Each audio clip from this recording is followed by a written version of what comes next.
অভিনন্দন জানাই। আর এই যে আমার দিদি আর আমি তো যাচ্ছি বিয়ে বাড়ি, তো চলো ওখানে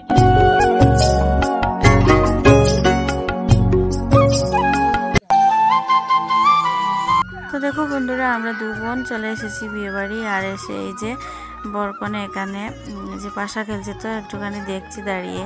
আর দিদি আর আমি এসেছি, আর দিদির ছোটো মেয়েটা আগেই এসেছে ও। আর বিয়ে বাড়িটা দিদির বাড়ি থেকে বেশি দূর না, 3-4 মিনিট মতো হবে।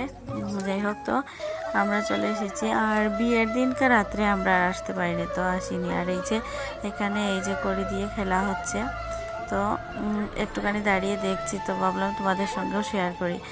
তো তোমরাও ভিডিওটা পুরো স্কিপ করে দেখো, আশা করছি ভালোই লাগবে। আর আমরাও দেখছি, আর তো লোকজন দেখো সবাই দাঁড়িয়ে দেখছে আর নতুন বরকনে। তো আমাদের সঙ্গে তোমরাও দেখো ভিডিওটা, আশা করছি ভালোই লাগবে। আর যদি নতুন বন্ধু হয়ে থাকো তো প্লিজ একটুখানি কমেন্ট করে জানিও। আর নিউ পিনাকি ব্লগ চ্যানেলটা সাবস্ক্রাইব করে দিয়ে আমার পাশে থাকবে। আর তোমরা কারা কারা কোথা থেকে এই ভিডিওটা দেখছো প্লিজ কমেন্ট করে জানিও। তো চলো তোমরা কন্টিনিউ ভিডিওটা দেখো, আশা করছি ভালো লাগবে। আর আমরাও দেখি, তো তোমাদের সঙ্গে দেখা হবে একটু পরে।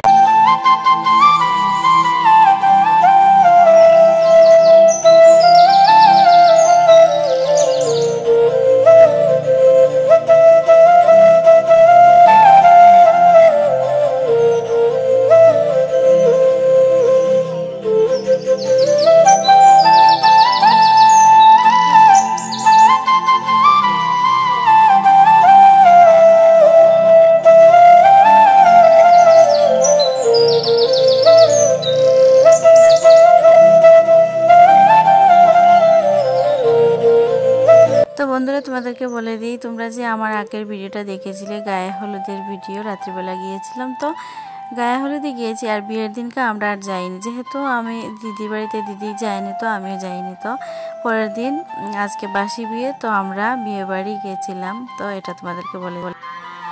তো দেখো বন্ধুরা, বিয়ে বাড়ি থেকে চলে এসেছি।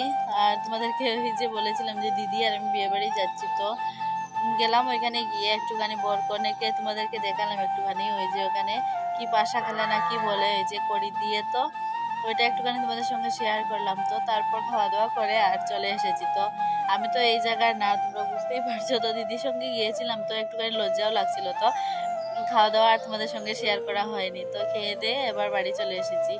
তো প্রায় সন্ধ্যা হতে চললো, প্রায় সন্ধ্যা হয়ে যাচ্ছে। আর এই যে একটুখানি আওয়াজ আসছে, হয়তো তোমরা একটুখানি মানিয়ে নিও। আর এই যে এখানে এসে বসেছি, এই যে এখনো কাপড় চোপড়ও খোলা হয়নি, এই যে এখানে একটুখানি বসলাম। তো এই যে দেখো,